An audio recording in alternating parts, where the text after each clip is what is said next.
Jolo Manansala ngayon laban kay Doniel Udal. Pull-up jumper is good.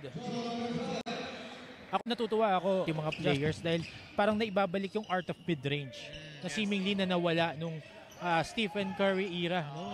Itong 10-year span. Nagiging lost art na yung mid-range jump shot eh. In the ring. And adjusting his shot. Switching from right to left. Ito na nga yung sinasabi natin, no? Enderun College mas angat po ng tatlo ang NU. 6 minutes 35 seconds remaining. Quick pass inside Doniel Udal against Jolo Manansala. Albert Libago against Omar Jan. Hansel Los Reyes again finishing with another circle shot. And Coach, would you agree if you are NU, would you rather have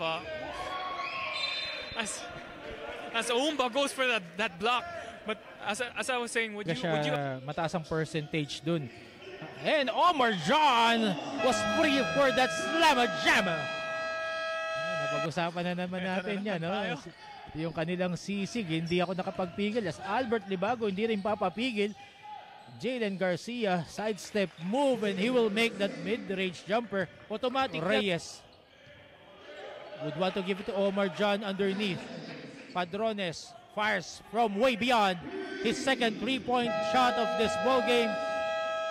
Coach People Udal, or rather Kenneth Uwumba on that poster move. 31 laban sa Enderun Colleges. Don Lim against TJ Howe.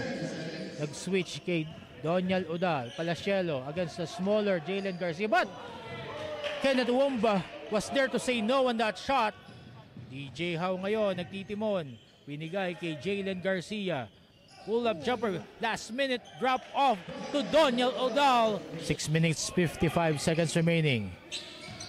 Palacielo. Sidestep move is moved. Keeping the game close and cutting the lead by 3 points this quarter. Couple of stops and a couple of big baskets like that as Kenneth Uwumba defended well itong si Kenneth Uwumba. Reyes will finish it for NU to make it 7 points. Po ang hinahabol ng Enderun Colleges 56-49.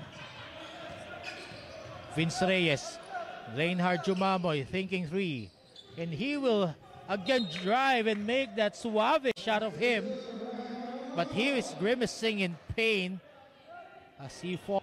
Reinhard Jumamoy gives it to Mark Parks, driving, and he will make and one opportunity at Mark Parks was harmed there para sa Enderun Colleges.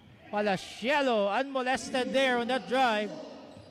And I think as we enter the NU Bulldogs